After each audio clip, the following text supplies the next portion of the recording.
Hello, this is Brian Purdy, the Florida Aviation Network. Thursday, July 14th. Approximately 8 days before the start, or 11 days prior to the start of AirVenture 2022. Short tour. Not many people here. Here's the South Maintenance Complex and the red one marked. And then we got the Volunteer Shack for people that are looking for openings. Not a lot of activity going on. Coming up on what would be one of the primary entranceways to the trade show area from the campgrounds. Still lots of tents to still go up. And the campgrounds are not full, but they're getting that way. Verizon is putting up their temporary tower. Well, this campground area has still got lots of open spaces. Many are already marked off for the people to show up, but just not come yet.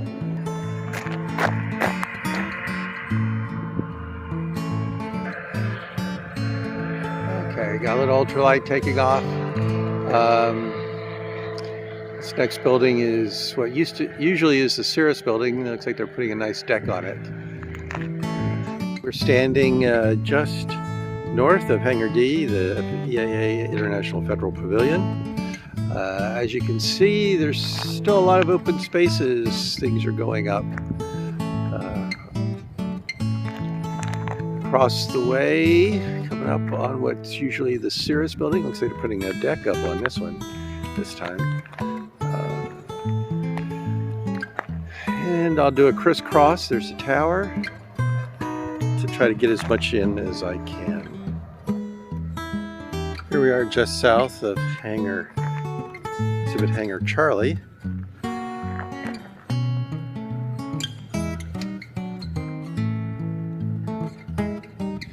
Here we are on the north side of Hangar Charlie.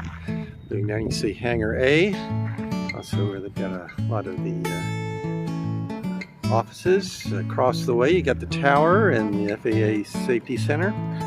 Some other tents going up, some food courts.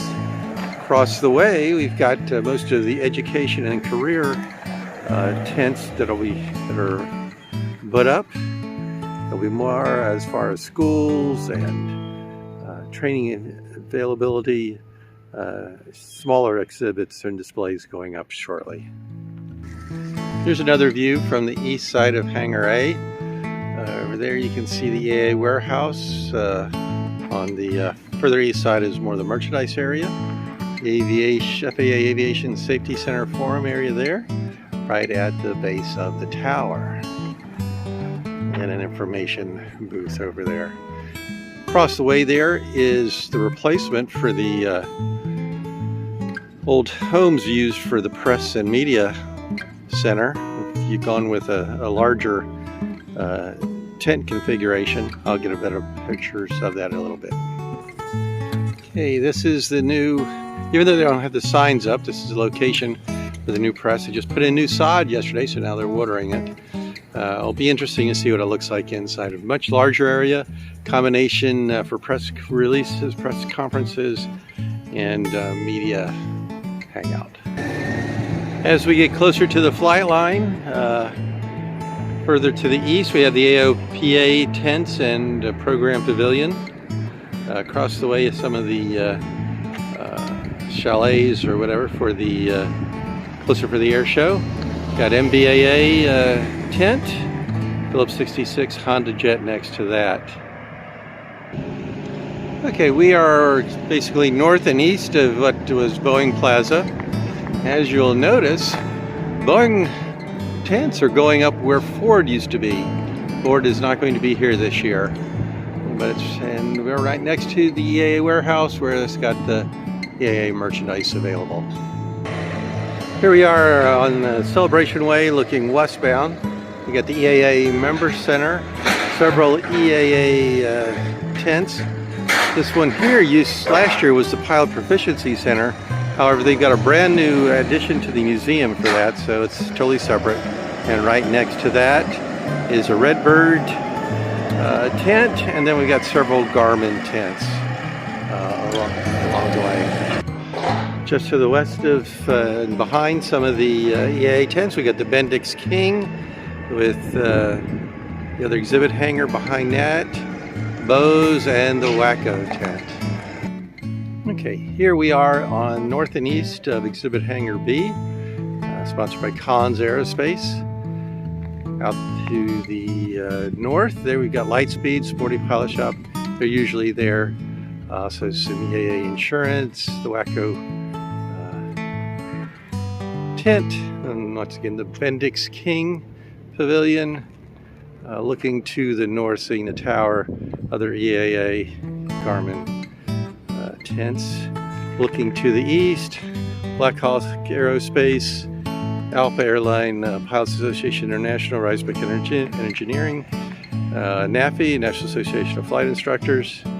Well, they'll be having some of their meetings. Going from the front side of the NAFI tent towards the Theater in the Woods, also got Aerospace Valley, the French Competitiveness Cluster. It's like something new. Right across the way from Theater in the Woods, American Bonanza Society. I think this is really more of the back side of the buildings. Not all of the tents have nameplates up yet, so I'm not really sure what is where. Truly a family atmosphere when you're ready for the baby changing stations. Okay, going to the east of the Theater in the Woods, got some more food vendors, the Red Barn in the Vintage area. Looking east to the north-south runway. Looking back, spinning around to the Boeing Plaza again, and we got the GE Pavilion coming together here. Okay, we're on just about as far as east as you can go. We've got the Vintage Corner in their facilities, some more food vendors. Now we're looking south. This is the what's going to be aircraft parking and camping. It's pretty empty right now, but by the day of the show, it's probably going to be, as long as the weather holds out, going to be probably pretty full. Nice manicured lawn. Hopefully it doesn't get rain and mud. Looking at this is a north-south runway. You can sort of see the, I don't know, it's the orange dot, pink dot, what they call it. I've never flown into Oshkosh, so I've got a lot to look forward to. And then several businesses on the other side of the runway. And this building right here is where I volunteer with the Communications Center. We take care of putting up all the speaker posts that are along the show area, and the handheld radios that all the volunteers and security and everybody else use to keep in contact during the show. There in the distance is the Airboss trailer and some shipping containers used for office space, I believe. And up on the back area there of the Communication Center is the announcer stand.